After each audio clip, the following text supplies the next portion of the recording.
प्यारे बच्चों, नमस्कार। मैं हूँ आपकी हिंदी की अध्यापिका नीतू मैम।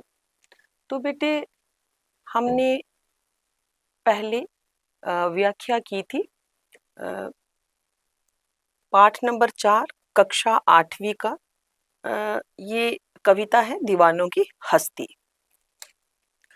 तो सर्वप्रथम मैं आपकी इसकी भूमिका बताती हूँ कि बच्चों, इस कविता में जो कवि हैं, उन्होंने कहा है कि जो मस्त मौला लोग होते हैं वो मुश्किलों से डरते नहीं हैं। और कविता जो है उल्लास स्फूर्ति से भरी हुई है। इस कविता में कवि ने कहा है कि मुश्किलों को ठोकर मारकर हमें आगे निकल जाना चाहिए, और जो हमारे पास ज्ञान है, जो प्रकाश की रोशनी हमारे पास है, वो हमें आगे बांटते चले जाना है। तो आज मैं आपको करवाऊंगी इसके प्रश्न उत्तर। ये हैं इस कविता के कवि, जिनका नाम है भगवती चरण वर्मा। तो वैसे भी इनको एक उल्लास जोश वाली कविताओं के जनक माना जाता है कि जितनी भी कविताएं, जो रचनाएं भी इन्होंने की है, उसमें सभी में नवयुवकों को और पाठकों को जोश भरी कविताएं जो है इन्होंने दी है।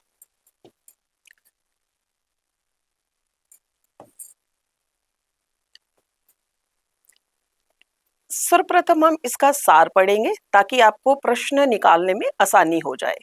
तो बेटा, कविता का जो सार है, ये कविता है दीवानों की हस्ती, भगवती चरण वर्मा द्वारा लिखित। इसके रचयिता, इसके कवि जो हैं वो भगवती चरण वर्मा है। तो आप तो जानते ही हैं, ये परिभाषा हमेशा आपने याद रखनी है कि जिस भी विधा में, साहित्य की जिस भी विधा में जो भी रचना हुई है, वो आपको अच्छी तरह से पता होना चाहिए। कविता जो है वो एक काल्पनिक रचना होती है। ये छंदबद्ध या छंद मुक्त तरीके से लिखी गई रचना होती है। इसमें कवि के जो भाव हैं उनको व्यक्त किया गया होता है। तो इस कविता में कवि ने मस्त, निडर और कर्मशील लोगों के जीवन दर्शन का चित्रण किया है। ऐसे लोग किसी एक स्थान पर या वस्तु से मोह नहीं रखते, बल्कि जीवन को आनंद और उत्साह के साथ जीते हुए आगे बढ़ते रहते हैं। वे दूसरों की बातों की परवाह नहीं करते और यहाँ भी जाते हैं वहां प्रेम, खुशी और अपना योगदान छोड़ जाते हैं। मतलब कि मैंने आपको पहले भी बताया कि हमारी जो नई शिक्षा नीति है, उसमें हमें कम से कम 3 भाषाओं की पकड़ होनी चाहिए। हमें 3 भाषाओं का अच्छा ज्ञान होना चाहिए। तो अब देखिए कि मैं आपको ये बताऊंगी, जैसे उत्साह है, जोश, पैशन कहते हैं जिसको हम। आनंद होता है, मजा आता है। किसी चीज को भी आप करते हैं तो अगर आपको मजा आएगा तो आप उतने ही जोश से उसको करोगे। अब हमें, मतलब कि परवाह नहीं करनी चाहिए। हमें लोग अगर कोई बात करते हैं तो हमें उनकी तरफ ध्यान नहीं देना चाहिए। हमें अपने काम के साथ जुड़े रहना चाहिए और हमें आगे बढ़ते रहना चाहिए। अब प्रेम है, खुशी है और अपना योगदान, मतलब अपनी कंट्रीब्यूशन, हमने जो जो हम करेंगे, जो हमसे हो सकेगा वो करके हमने क्या करना है, उस जगह को, उस चीज को छोड़ के आगे बढ़ जाना है। कवि का कहना है कि जीवन में सुख दुख, सफलता असफलता और बंधनों से घबराना नहीं चाहिए। देखिए, आपने सिक्का देखा है, सिक्के के 2 पहलू होते हैं। जिसके जीवन में सुख आया है तो दुख भी आएगा, दुख आया है तो सुख भी आएगा।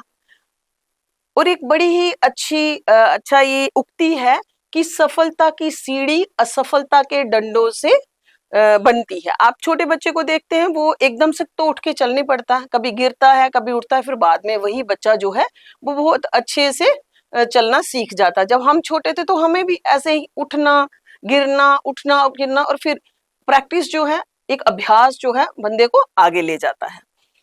और अगर कोई मुश्किल है, कोई बंधन है, उससे हमें घबराना नहीं चाहिए, निराश नहीं होना चाहिए। मनुष्य को प्रेम, त्याग और निस्वार्थ भाव से कर्म करते हुए अपने सभी बंधनों को तोड़कर निरंतर आगे बढ़ना चाहिए।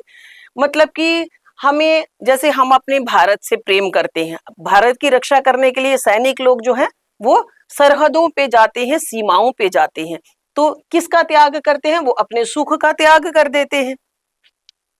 अब एक अध्यापक ही है, अगर एक अध्यापक जो है सुबह उठ के आपको पढ़ाने के लिए स्कूल में आता है, तो सर्वप्रथम क्या करता है? वो अपनी नींद का त्याग करता है जल्दी, क्योंकि उसको स्कूल में भी पहुंचना है, आपने पढ़ना है, सुबह स्कूल आना है, तो सुबह जल्दी उठना पड़ेगा।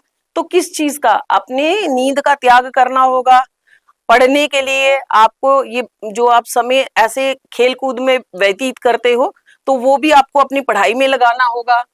अब निस्वार्थ, देखिए जैसे फल जो वृक्ष को इतने फल लगते हैं, तो वृक्ष जो है वो अपने फल जो है वो खुद नहीं खाता, और जो नदी सरोवर जो है वो अपना पानी खुद नहीं पीते, और जो महान पुरुष होते हैं और जो टीचर्स भी होते हैं वो भी निस्वार्थ भाव से आपके लिए काम करते हैं, आपको अच्छे से समझाते हैं और आपको अच्छा समझना चाहिए, और आपको आगे अपने भारत का भविष्य बनना है, तो आपको भी अच्छे तरीके से ये भाव रखकर, कर्म होता है काम करते हुए, अपने सभी बंधनों को तोड़कर निरंतर आगे बढ़ना है। सच्चे दीवानों का जीवन है जो यही सच्चे दीवानों का जीवन है जो हर परिस्थिति में प्रसन्न रहते हैं और संसार को कुछ ना कुछ देकर जाते हैं। दीवाने होते हैं ऐसे लोग कि जो अपने ही काम की धुन में मस्त होते हैं। अगर हम एक उदाहरण जो है वो स्वतंत्रता सेनानियों का ले लें, तो बेटे जो स्वतंत्रता सेनानी थे, कईयों को फांसी हो गई, लाला लाजपत राय थे, उनको जब लाठीचार्ज हुआ उनको लगी, उनकी भी मृत्यु हो गई।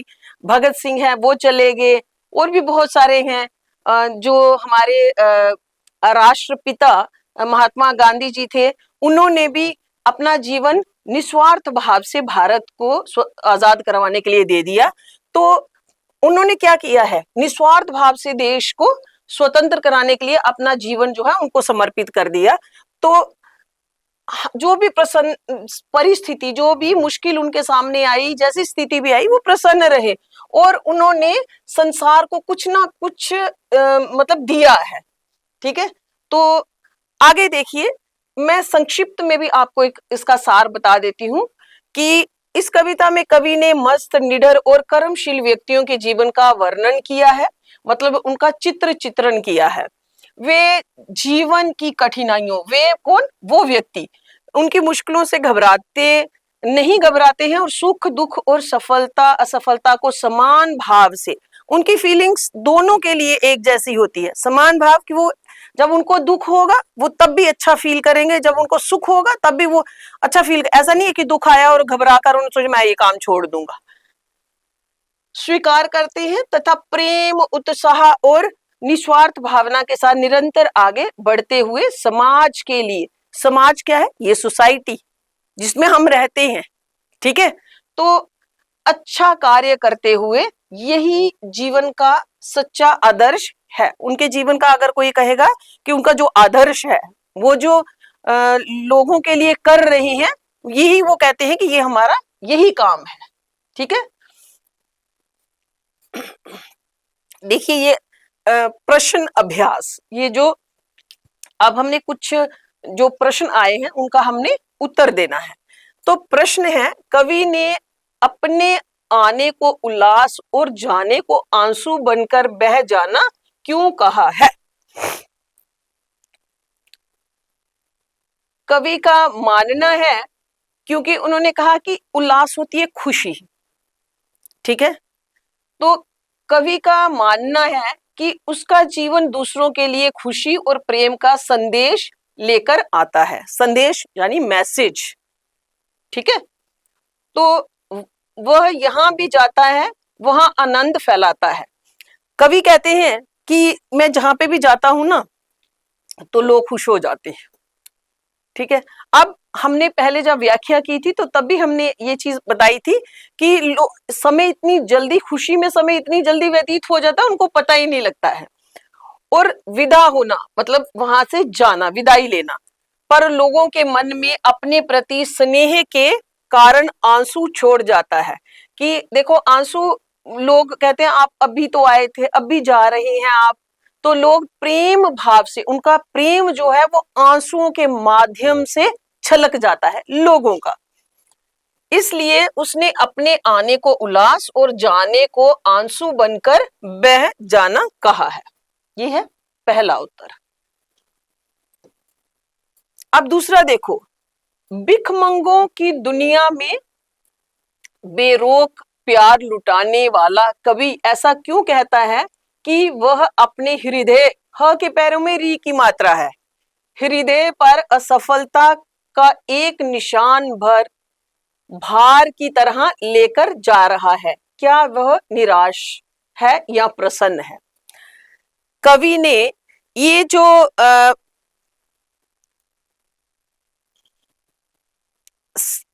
प्रश्न 2 जो है उसमें भिखमंगे किसको कहा है? स्वार्थी लोगों को। इस संसार में जो स्वार्थी लोग होते हैं वो कुछ ना कुछ मांगते ही रहते हैं। तो उन्होंने कहा है कि कवि निस्वार्थ भाव से, कोई स्वार्थ नहीं रखता, कोई लालच नहीं रखता है, सभी को प्रेम बांटता है, फिर भी जीवन में उसे अनेक कठिनाइयों और असफलताओं का सामना करना पड़ा है। वह उन असफलताओं को अपने जीवन का अनुभव मानकर साथ लिए चलता है।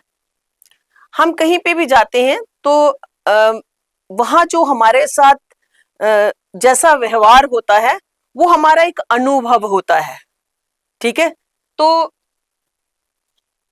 अब उन्होंने कहा इसके बावजूद भी वह निराश नहीं, कौन? कवि, बल्कि ब ल आधा, ये स्वर रहित ल है, फिर क, फिर उसके बाद में ई की मात्रा पढ़नी, बल्कि प्रसन्न और उत्साही है, क्योंकि वह जीवन में निरंतर आगे बढ़ने और कर्म करते रहने में विश्वास करता है। कहता है कि लोग बेशक मुझसे स्वार्थ ले, लेकिन मैं, चाहे वो स्वार्थी हो या निस्वार्थ भाव वाले लोग हो, मैं सबके लिए एक जैसा, जो भी काम होगा, जो उनको मुझसे चाहिए वो मैं बिना रोक टोक के उनको दे दूंगा। क्योंकि कवि ने बहुत सारी असफलताओं का भी अनुभव किया है, उनको वो एक्सपीरियंस भी है। अब वो कहते हैं कि इसके बावजूद भी मैं निराश नहीं हूं, वो डिसअपॉइंट नहीं हुआ है। कवि ने अपने मन में कभी ये देखा ही नहीं कि अच्छा मुझे ये नहीं मिला। तो कवि कहते हैं कि मैं आया ही निस्वार्थ भाव से काम करने के लिए हूं। और कवि निरंतर, लगातार, कॉन्टिन्यूअसली कवि जो है वो आगे बढ़ने में ही विश्वास करते हैं। कर्म होता है काम, जो काम उनको मिला है, जब जो काम वो कर रहे हैं, जो ज्ञान उन्होंने प्राप्त किया है, वो उनको बांटने में ही विश्वास रखते हैं कि जो मेरे पास है मैं दे के ही जाऊंगा। आगे है, कविता में ऐसी कौन सी बात है जो आपको सबसे अच्छी लगी? भाई मुझे तो ये लगी तो मैंने बता दिया आपको। अब आपको जो अच्छी लगेगी, क्योंकि व्याख्या भी मैंने आपको करवा दी है और मैंने आपको सार भी बता दिया, संक्षिप्त सार जो है वो भी मैंने बता दिया है। तो जो आपको अच्छी लगे वो आप चेंज भी कर सकते हैं। मुझे ये बात अच्छी लगी है इसलिए मैं ये बता रही हूँ। मुझे कविता की यह बात सबसे अच्छी लगी कि मनुष्य को सुख दुख, सफलता असफलता की चिंता किए बिना प्रेम, उत्साह, उत्साह होता है जोश, पैशन बोलते हैं जिसको हम, और निस्वार्थ भाव से, भाव की फीलिंग, जीवन में निरंतर आगे बढ़ते रहना चाहिए। यह संदेश, संदेश होता है मैसेज, ठीक है। हमें सकारात्मक सोच मतलब पॉजिटिव थिंकिंग, हमेशा कहते हैं ना, क्लास में भी सुनते हैं, हमारे मुंह से भी सुन रहे हैं कि हमेशा पॉजिटिव रहना चाहिए, इंसान को हमेशा पॉजिटिविटी के ऊपर ही स्ट्रेस करना चाहिए। तो ये हम इसलिए बता रहे हैं कि कुछ हिंदी के शब्द जो होते हैं वो आपको मुश्किल लगते हैं, बीच बीच में हम दूसरी लैंग्वेज भी इस्तेमाल करेंगे ताकि आपके लिए आसानी हो जाएगी। सकारात्मक सोच मतलब पॉजिटिव थिंकिंग, और कर्मशील मतलब काम करते रहना, निरंतर किसी चीज का काम कर रहे रहने की प्रेरणा देता है। ठीक है, मोटिवेट करते हैं उस चीज के लिए। ठीक है, इंस्पायर करते हैं, प्रेरणा होती है इंस्पायर करना, किसी को इंस्पायरेशंस लेते हैं ना हम, जैसे हमें गांधी जी से ये प्रेरणा मिलती है कि हमें हिंसा नहीं करनी चाहिए, हमें अहिंसा के पथ पर जाकर ही अपने लक्ष्य को प्राप्त करना चाहिए, लड़ाई झगड़ा हमें नहीं करना चाहिए। तो चलिए बेटे, ये मैंने आपको करवा दिया, कुछ मैं आपको ये गृह कार्य दूंगी, ताकि आपने अब व्याख्या भी पढ़ ली है, मैंने अच्छे से आपको व्याख्या भी करवा दी है, और मैंने आपको सार भी करवा दिया है, संक्षिप्त सार भी करवा दिया है, और प्रश्न उत्तर भी करवा दिए हैं। अब ये कविता से आगे की बातें हैं। जीवन में मस्ती होनी चाहिए, लेकिन कब मस्ती हानिकारक हो सकती है?